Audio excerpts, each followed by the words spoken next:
신실하신 주님께서 오늘을 넉넉하게 살 수 있는 힘과 능력을 부어주실 줄 믿습니다. 우리 그런 기대를 가지고 예레미야 11장 두 번째 시간, 어제 13절까지 봤는데 오늘 14절부터 끝절까지 함께 보도록 하겠습니다. 말씀 제목은 선지자의 예언과 살의 음모. 선지자들은 자고로 진리를 외치지 않습니까? 네. 진리를 외치는데 항상 돌아오는 건 뭘까요?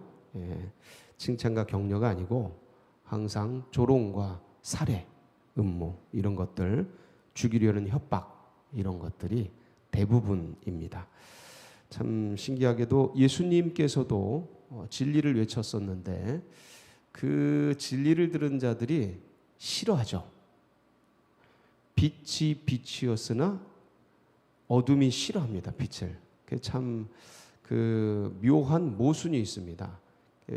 진리를 보면 사람들이 나를 비추어서 기뻐하고 환영하고 그래야 되는데 싫어합니다. 본능적으로. 그래서 아마 모든 사람들이 비슷한 경험을 할 겁니다. 맞는 얘기를 딱 하면 이게 되게 거북스럽습니다. 지금도 그래요. 지금도 이 땅에서도 진리를 전하고 나누면 사람들이 내가 지옥 간다는 거야? 그러면서 싫어합니다. 신기하죠.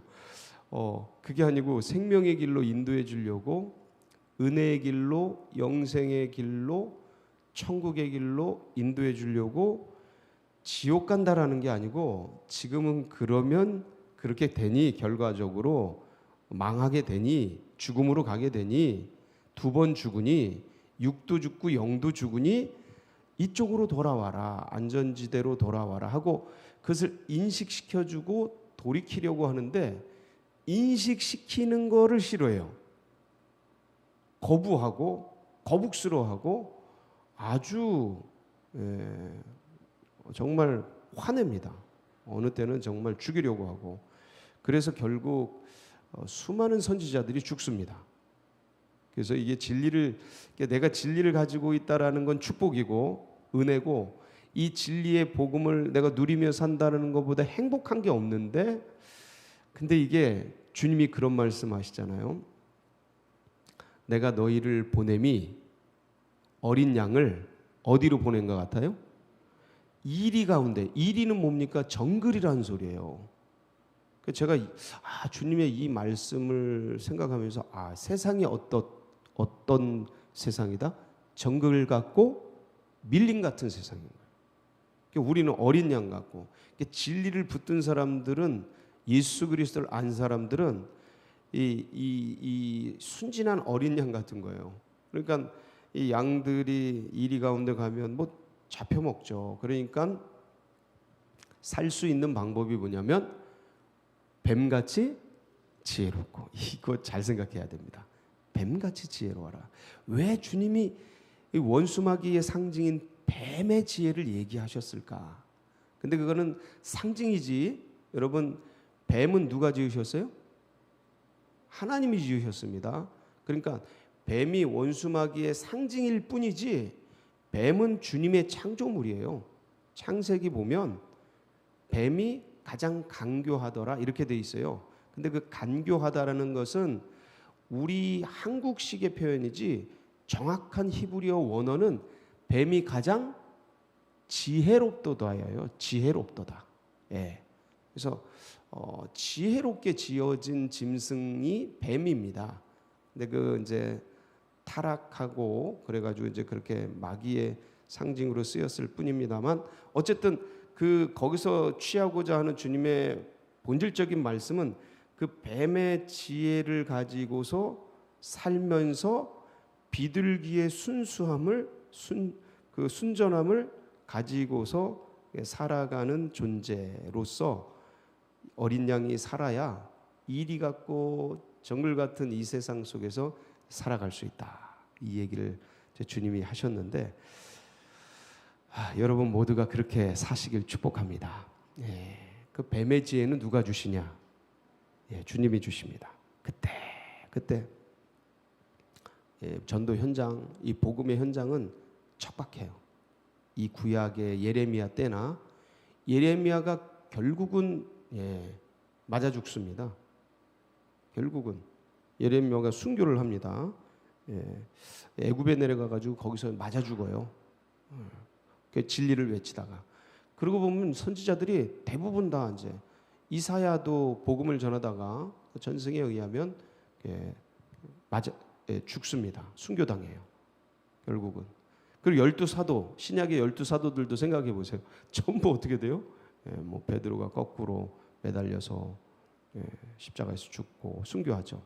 바울도 참수를 당하면서 순교를 하고, 그리고 뭐 도마도 다 죽고 그렇게 됩니다.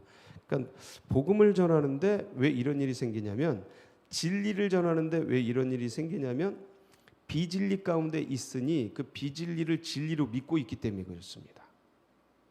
이게 머리에 세팅이 돼 있어서 그래요. 그러니까 비진리로 그것이 기준이 돼 있고, 그것이 인격이 돼 있고, 그것이 인식의 기초가 돼 있어서 그래요. 그러니까 사람들이 진리 아닌 것으로 세계관과 가치관이 구성돼 있어요. 그래서 이 진리의 복음을, 이건 우주적으로 확인된 진리잖아요. 예수 그리스도에 대한 진리는 역사 속에서 이 진리를 공산주의에 가서 얘기하면 어떻게 돼요? 뱀같이 지혜롭고 비둘기같이 순결하게 전하지 않으면 죽습니다. 죽어요. 왜냐하면 그들은 이 기독교를 마약이라고 생각하고 있기 때문에 죽습니다. 이 진리를, 이건 표준적인 진리 아닙니까? 우주에서 지금까지 인류 역사에서 가장 검증이 많이 된 진리 체계가 뭐냐면 기독교입니다. 가장 핍박을 많이 당했어요, 기독교가. 그래서 이 진리 체계가 가장 완전하게 검증된 건데, 보편적으로 사람들 속에서 다 검증이 됐단 말이에요. 근데 이 진리를 이슬람에 가서 전하면 끌려갑니다. 끌려가고 죽습니다. 살해당하고 그렇습니다. 그러니까 참 이게 되게 안타까운 일인데, 비진리를 붙들고, 그 공산주의 김일성이 진짜 신입니까? 죽었잖아요. 박제돼 있잖아요. 아무것도 아닌 우리랑 똑같은 성정을 가진 사람인데 신이다 신이다 신이다 머리에다 세팅하고 어릴 때부터 계속 세뇌하면 믿어집니다. 인간이 그래요. 빈령이라 갖다 넣으면 세팅이 되고, 그 세팅된 눈으로 계속 이 가치관 훈련을 하면 그렇게 믿게 됩니다. 이게 희한하게. 그래서 그 신천지나 이런 어떤 이단에 빠지는 거예요. 그 체계를 만들어 가지고 기존 체계를 싹 벗겨버리고 그 체계를 딱 세팅을 하면, 그렇게 안경을 쓴다 그러죠. 그 안경을 마음에다 딱 씌워놓으면 그렇게 보여요. 죽는 사람이 신으로 보여요. 와, 이거 참 신기하지. 왜 속을까 그러는데 그게 다 단계가 있어요. 다 단계가 있어서 부드럽게 끌고 들어와서 사람들의 마음을 편안하게 하고, 그리고 그렇게 움직여가는 인지 조작인데, 지금 이 대한민국이 거대한 인지 조작 단계 속으로 들어갔어요. 그러니까 이거를 우리가 조심해야 됩니다. 항상 선지자는 진리를 가지고 비진리의 세계 속에서 존재하기 때문에 항상 이런 위험들이 있는 거예요. 근데 이 위험은 예레미야에게만 있었던 것이 아니라 그 예수 그리스도도 그 자리에 서게 되고, 그 뒤에 사도들도 그렇게 되고, 그 뒤에 속사도들과 수많은 믿음의 선배들이 다 그리 됐고, 그리고 결국 누구도요? 우리도 이 현장에 서게 되는 거예요. 항상. 왜냐하면 진리를 붙들고 있기 때문에 어딜 가든 비진리 체계 속에서 움직여가는 모든 삶의 방정식과 부딪히게 됩니다. 그래서 그 진리의 얘기를 하게 되면 싫어하죠. 욕먹죠. 그냥 그 존재 자체를 거북스러워하죠.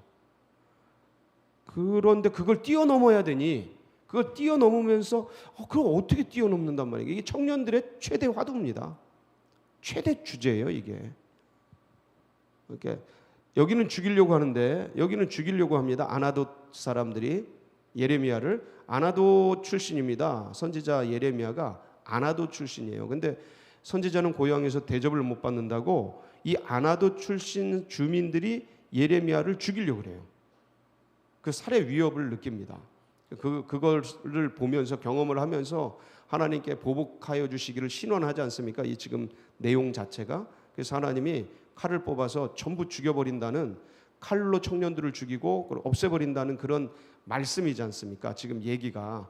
그러니까 이런 살해 위협과 공포를 계속 주입을 합니다. 사람들이 주위에서. 그러니까 청년들이 그 지금은 뭐 살해하고 죽인다 뭐 이런 개념은 아니지만 뭐 벌점을 매기고 안 좋은 인사고과를 행하고 그다음에 막 사람들이 싫어하고 이런 것들이 느껴지니까 굉장히 만만치 않은 상황이죠. 근데 이건 청년들뿐만 아니라 어른들도 상황이 똑같습니다. 지금 이 코로나19 상황 속에서는 더합니다. 여러분, 공식적으로 교회 가면 회사에서 잘라도 할 말이 없는 그런 시대에 우리가 살고 있습니다. 이게 이제 자연스럽게 법과 때를 바꿔가면서 인지 조작을 했기 때문에 되게 자연스럽게 느껴진단 말이에요. 아, 코로나19라서 그런 거지. 절대 그런 게 아닙니다. 직업의 자유, 신앙의 자유, 종교의 자유, 이런 건 헌법에서 완전히 보장된 그러한 내용인데 이거를 규례와 규칙과 명령 같은 거로 바꿀 수 있는 게 아니에요. 그렇게 하면 안 되는 거예요. 그거를 하기 위해서는 정말 심도 깊은 청문회와 수많은 것들을 진행을 하면서 해야 되는데 그런 거 없이 그냥 한 방에, 이게 초법적인 거죠.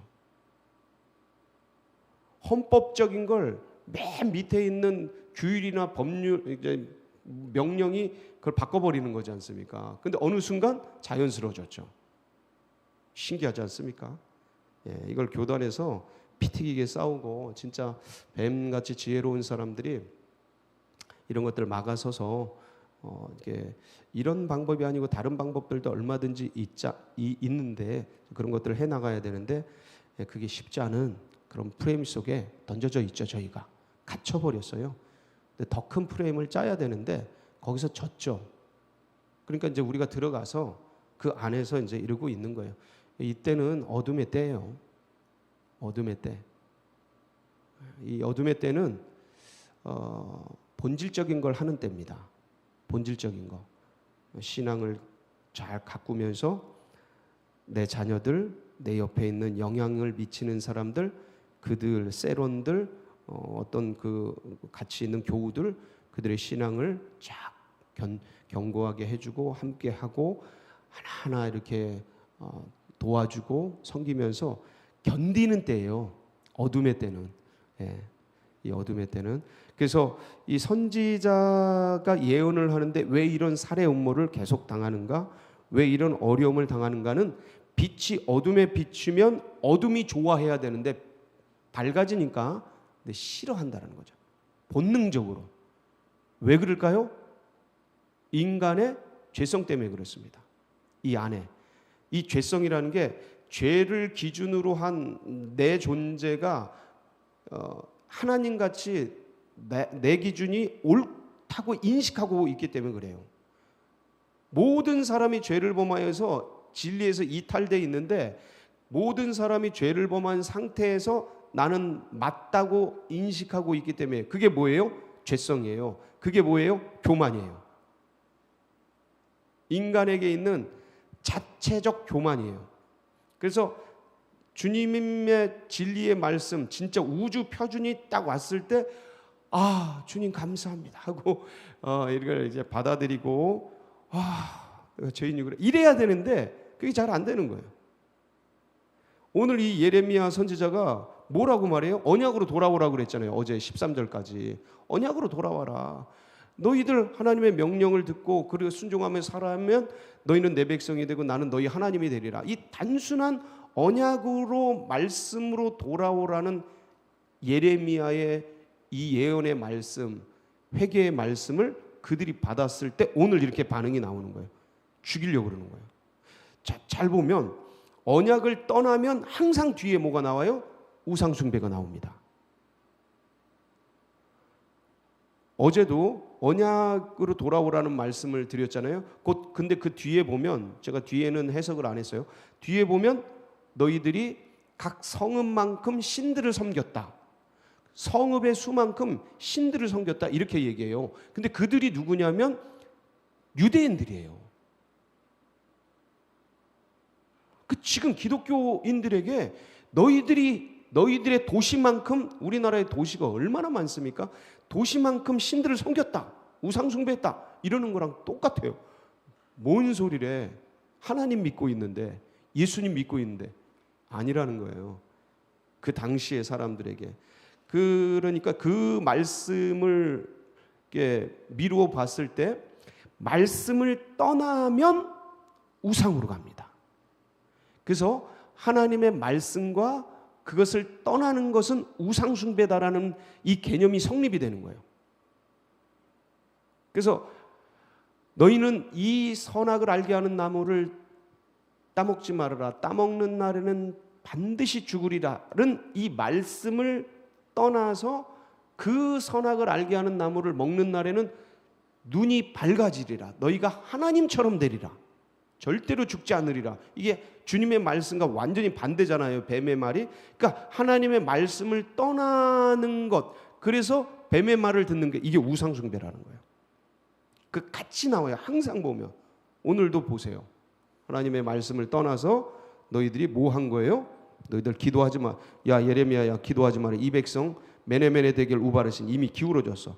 여러분, 이 말씀이 진짜 기도하지 말라라는 거 아닙니다. 예? 그만큼 심각한 상황 속에 와 있다라는 것을 경고하는 겁니다. 그러니까 빨리 돌이키라는 거죠. 예? 주님의 본심은 그겁니다. 이 백성 기도 안 들을 거야. 끝났어. 니네 이젠 다 망했어 하고 이제 그렇게 얘기하는 건데, 그런데 악한 음모를 꾸미는데 왜 그럼 그렇게 망했다라고 말씀하고 있냐면 16절 17절이에요. 아름다운 푸른 감람나무 그렇게 생각했는데 큰 소동 중에, 이게 굿이입니다. 큰 소동 치는 거 막 그 산꼭대기에서 굿하고 그러는 거예요. 그 위에 불을 피웠고 가지는 꺾였도다. 그 불을 피운 대상이 누구냐면 17절 바알에게 분향함으로 나의 노여움. 그러니까 이게 항상 이렇게 가요. 하나님을 떠나서 불순종, 이 우상숭배. 그래서 하나님의 말씀을 떠나서 이렇게 뱀의 말을 들은 것처럼 우상숭배하고, 그러므로 이런 우상숭배 속으로 들어가서 계속해서 돌아오라고 말씀을 하니 뭐라고 하냐면 19절이죠. 나는 끌려서 도살당하러 가는 순한 어린 양 같으므로. 이거 예수님에 대한 말씀 아닙니까? 근데 예레미야도 똑같이 쓰잖아요. 예레미야도 똑같이 씁니다. 그들이 나를 해하려고 꾀하기를. 해하려고는 죽이려고입니다. 죽이려고. 우리가 그 나무와 열매를 함께 박멸하자. 이 예레미야를 죽여버리자 이거예요. 그를 살아있는 자의 땅에서 끊어서, 이게 나오죠. 예레미야를 죽여버려서 살아있는 자의 땅에서 없애버리자. 그의 이름이 다시는 기억되지 못하게 하자.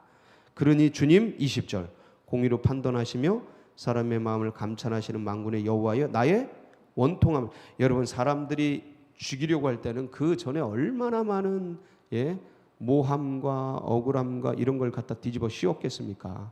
수많이 그냥 많이 맞았을 것 같아요. 제가 보기엔 예레미야 많이 맞았을 것 같습니다. 눈물을 흘리기도 하고 불쌍해서 흘리기도 했는데 많이 맞았을 것 같아요. 그리고 결국은 죽이려고 하는데 얼마나 아파요. 사람들 말로 하는 것도 아픈데 때리고 죽이려고 하고 이러면 공포심이 느껴지지 않습니까? 여러분, 사람은요, 예수님도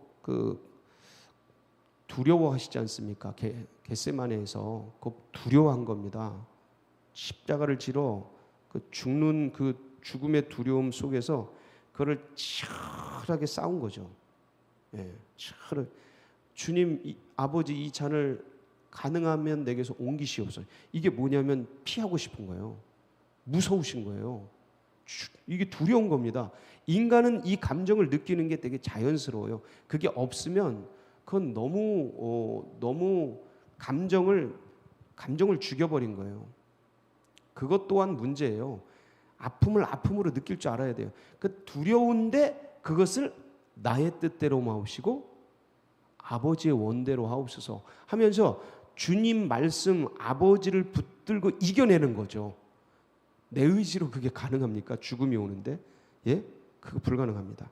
그래서 그렇게 이겨가는 건데 모든 선지자든 믿음의 백성이든 복음의 사람은 다 똑같이 더 예민하게 느낍니다. 슬픔은 슬프고 아픔은 아프죠. 근데 그거를 붙들고 넘어가는데 두려움과 원통함 보세요. 나의 원통함을 주께 아뢰었사오니 그들에게 대한 주의 보복을 내가 보리이다.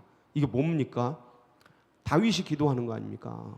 하나님 나를 신원하여 주시고 나의 이 아픔을 보복하여 주십시오. 이게 똑같은 예레미야의 기도를 보시고 있는 겁니다. 그러니까 주님께서 21절 여호와께서 아나돗 사람들에 대하여 이게 이제 이런 일을 한 게 고향 사람들이에요. 잘 아니까 오히려 더 공격하는 거예요. 참 신기한 게 사람들이요. 내가 어릴 때 봤던 예를 들어서 제가 이제 고향에 가면요. 고향에 가면 제가 어릴 때 선생님으로 섬겼던 분들 뭐 집사님들, 권사님들 그분들이 다 똑같이 어른신들이에요. 그러니까 저는 늘 뭐예요? 말썽쟁이 그 아이입니다. 가면 뭐 목사가 됐든 뭐가 됐든 그분들에게 물론 이제 배려와 예의가 있지만 그 마음속에는 항상 어린 말썽쟁이 누구예요? 항상 그렇게 생각하는 겁니다. 그런데 진리를 붙든 이 말조차 그렇게 생각해 버리는 거예요. 복음의 말조차 그렇게 생각하는 거예요. 그래서 우습게 알고 예레미야를 아나돗 사람들이 저런 헛소리하는 거로 알고 죽이려고 하는 건데 그런 거에 대해서 참 고통을 느끼면서 주님께 외치고 결국은 예레미야의 말이 맞습니다. 여러분 진리를 붙들고 사는 거예요. 주위에서 뭐라 그러든 간에 죽이려고 하든 살리려고 하든 몽둥이가 날아오든 좋은 말이 날아오든 그러한 좋은 말 싫은 말에 일희일비하지 않고 뭘 붙들고 사는 거라고요? 진리를 붙들고 부르심의 푯대를 향해 그냥 쭉 가는 겁니다. 이게 복음의 사람들이에요. 예수 그리스도께서 그 길을 가주셨기 때문에 우리가 뭐를 얻었어요? 생명을 얻었죠. 진리를 얻고 은혜를 받고 영생의 축복의 길을 가게 된 거예요. 근데 이 세상 사람들이 그거를 지금 못 보잖아요. 성경을 못 보잖아요. 그러니까 그거를 알려줄 사람들이 필요한데 그게 누굽니까? 여기 있는 우리들입니다. 남은 자들이죠, 우리가. 그러니까 우리의 삶은 말도 안 듣고 뭐도 안 들어요. 그래서 뱀처럼 지혜롭게 비둘기같이 순결하게 그걸 어떻게든 때를 얻든지 전달해야 됩니다. 이 시대 속에서도 다시 복음의 길을 가야 합니다. 그런데 그거는 이제 계속해서 그 방향을 가는데 우리는 꾸준히 주님 앞에 이 삶을 가지고 이 복음을 가지고 남들이 싫어하든 좋아하든 주님을 바라보면서 달려갈 길을 달려가야 하는 것입니다. 오늘도 그날 되시기를 축복합니다. 같이 기도하시겠습니다. 오늘 사순절 9일째 되는 날입니다. 9일째 되는 날 주님께서 주신 이 복음을 다음 세대들에게도 전달하고 또 새 가족들의 가슴속에 새겨지도록 위해서 기도해 주시고 이 나라 민족 세계 열방 민족 복음화와 세계 복음화를 위해서 우리 교회가 마중물처럼 쓰임 받도록 그래서 주님의 마음을 기쁘시게 하고 시원케 하여 그 꿈과 비전을 이뤄드리는 마중물 교회 되도록 여러분 각자의 기도 제목 붙들고 우리 주여 한번 부르고 기도하며 나갑니다. 부르짖습니다. 주여